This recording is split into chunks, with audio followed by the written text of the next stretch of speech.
Yo, what's up dudes here? Quick video today.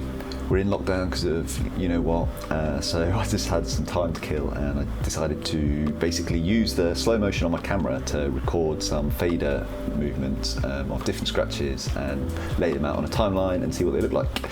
It's going to go normal speed, slow motion, and then super slow motion. The super slow-mo ones don't have any sound because my camera just doesn't let that happen.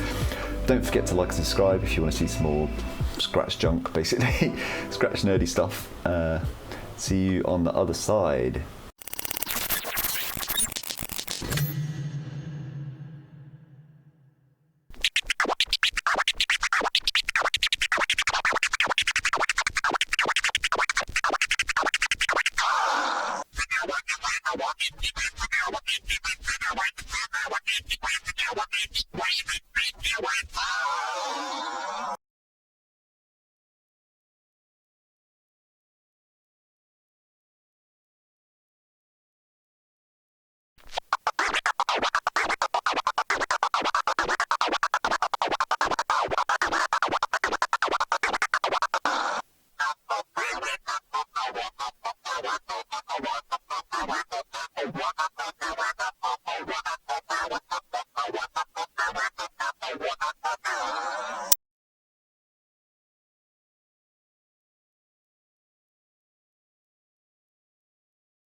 Don't know if you enjoyed that. I kind of did. I thought it was interesting anyway.